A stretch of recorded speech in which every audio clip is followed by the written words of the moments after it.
ఒక సోమరిపోతుకి అదృష్టం పట్టిందండి. అదృష్టం ఎలా ఉంటుందో చెప్తా వినండి. ఒక రాజ్యంలో ఒక కుటుంబం ఉండేది. ఆ కుటుంబానికి ఆ కుటుంబంలో భార్యాభర్తలు ఒక కొడుకు ఉండేవాడు. గారాబంతో సోమరిపోతుగా తయారయ్యాడు. అతను తిడుతూ ఉండేవాళ్ళు పేరెంట్స్. ఒకరోజు ఇంట్లో నుంచి వెళ్ళిపోదాం వాళ్ళు అనుకున్నాడు. వాళ్ళకు మేకల మందు ఉండేది. ఆ మందులో నుంచి ఒక మేకను తీసుకొని ఉరువైన మేకను తీసుకొని వెళ్ళిపోవాలి అనుకున్నాడు. తను అనుకొని ఒక నైట్ పూట బయలుదేరి మేకల మందలోకి వచ్చాడు. ఒక పులి తిరుగుతుండేది. అప్పుడప్పుడు వచ్చి మేకల మందలోంచి మేకని, ఆవుల మందలోంచి ఆవుని తీసుకెళ్ళిపోతుండేది. పులి వచ్చి చీకటి పడింది కదా, కొంచెం చూసుకొని తీసుకొని వెళ్దాం, జనసంచారం ఉందని పడుకుంది. వీడు మేకల ఉరువైంది ఏది ఉందని వెతుకుతూ తాడు పట్టుకొని పులిని కట్టేసి సోమరిపోతు కదండి మళ్ళీ వెళ్ళి పడుకున్నాడు. సరేలే కాసేపు బాగా వెళ్ళొచ్చులే, ఇప్పుడే ఎందుకు, తెల్లారలేదు కదా అని నిద్రపోయాడు. లేకలేదు. ఇంకా తెల్లారిపాటికి పులి కట్టేసి ఉంది. వాళ్ళ నాన్నగారు, నాయన నా కొడుకు ఇంత పని చేశాడయ్యా అని ఊరంతా చాటింపు వేసుకొని ఇంటి ముందు అంతా గగ్గోలుగా ఉండింది. కట్టేసిన పులిని చూసి అందరూ ఇతన్ని మెచ్చుకుంటున్నారు. ఎవరికి తెలియదు కండి పారిపోవాలనుకున్న సంగతి. తర్వాత ఏమైంది, ఆ రాజ్యంలో ఉండే రాజుకు తెలిసింది. హరి ఇంత వీరుడు నాకు సైన్యాధిపతిగా ఉండాలని పిలుచుకొని సైన్యాధిపతిగా అమర్చుకున్నాడు అతన్ని ఉండమని. అతను ఏం చేశాడు, సరే రాజుగారి మాట కాదంటే కుదరదు కదా అని పని చేయటం మొదలుపెట్టాడు. పని చేస్తున్నాం కానీ పక్క రాజ్యం వాళ్ళు యుద్ధానికి వచ్చారు. ఆ యుద్ధం చూసి యుద్ధంకి వచ్చారని తెలిసి భయపడ్డాడు.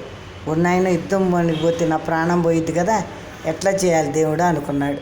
అనుకొని గొర్రెల శాలలోకి వెళ్ళి ఒక ముసలి గుర్రాన్ని తీసుకున్నాడు.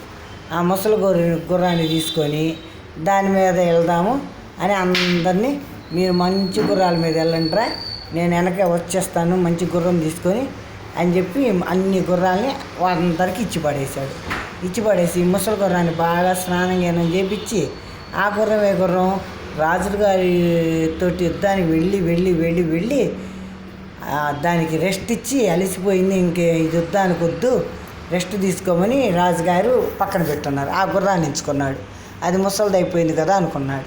తీరా చూస్తే ఆ గుర్రం ఏమైంది, ఎక్కి కూర్చొని ఎక్కించి యుద్ధం గురించి బాగా ప్రావీణ్యం ఉన్నది కదా, అట్లా ఆ గుర్రం ఆగకుండా దాని ఇష్ట ప్రకారంగా అన్నింటినీ తప్పించుకుంటా ముందుకు వెళ్ళిపోవటం మొదలుపెట్టేసింది. వీడు భయంతో, నాయనా నాకు చావు వచ్చినట్టుంది, ఈ గుర్రం ఏంటి ఇట్లాంటి ముసలి గుర్రం ఇలా పరిగెత్తుతుంది, అన్నీ దాటుకుని వెళ్ళిపోతుంది, ఎట్లా చేయాలి అని వెళ్ళే దారిలో చెట్లు పట్టుకున్నాడు. ఆ చెట్లు ఏమైనాయి, ఈ గుర్రం వేగానికి బయటకు వచ్చేసింది. ఆ రెండు చేతులు దూకేద్దాం అనుకున్నాడుగా, దూకలేకపోయాడు. ఆ చెట్లు చూసి పక్క రాజ్యం వాళ్ళు సరెండర్ అయిపోయారు. అమ్మో ఇట్లాంటి వీరుడు వస్తే మనం ఏం చేయగలం. అట్లా సరెండర్ అయిపోయాక రాజు ఏం చేశాడు, వెంటనే తన కూతుర్నిచ్చి సైన్యాధిపతికి పెళ్లి చేసి ఆ రాజ్యానికి రాజుని చేశాడు. వీడు సోమరిపోతు అయినా కూడా పని చేయటం మొదలుపెట్టిన తర్వాత అదృష్టం కలిసి వచ్చింది. ఆ అదృష్టంతో ఈ స్థాయికి ఎదిగాడు. ఏమండి, ఏదైనా మనం పని చేయాలి, మనం చేసే పనిలో నుంచి అదృష్టం పుట్టిద్ది, అదృష్టంతో ఉన్నత స్థాయికి ఎదుగుతాం అనేదే ఈ కథ సారాంశం. ఇది మన ఇట్లాంటి కథలు చెప్పేవాళ్ళు లేరండి పిల్లలకి. ఒకప్పుడు చిన్నప్పుడు మా అమ్మగారు చెప్పేవాళ్ళు, కథలు చెప్పి దాంట్లో ఉండే నీతి అన్నీ చెప్పేవాళ్ళు. ఇప్పుడు టైము కుదరట్లా, పేరెంట్స్ కూడా సంపాదన చాలక ఖర్చులు ఎక్కువైపోయి భార్యాభర్తలు ఇద్దరూ జాబ్కి వెళ్ళిపోతున్నారు. అందువల్ల పిల్లలకు కూడా ఇలాంటివన్నీ తెలియట్లా. ఇది ఒక అమ్మమ్మ కథ చెప్పినట్టుగా అనుకొని మీ పిల్లలకు కూడా చెప్పండి. ఎందుకంటే 25 సంవత్సరాలు కష్టపడితే 50 ఏళ్ళు సుఖంగా ఉండొచ్చు. అదే 25 ఏళ్ళు కష్టపడకుండా సుఖపడితే మిగతా 50 ఏళ్ళు కష్టపడవచ్చు. కుటుంబాన్ని కూడా కష్టపెట్టాల్సి వస్తుంది. ఇప్పుడు అందరూ ఇంప్రూవ్మెంట్గానే ఉన్నారండి, చాలా ఇంప్రూవ్మెంట్ ఉన్నారు. పాప మోనాలిసా కూడా అంతే, ఆమె కష్టపడుతున్న దాంట్లోంచి అదృష్టం పుట్టుకొచ్చింది. అదే జీవితం.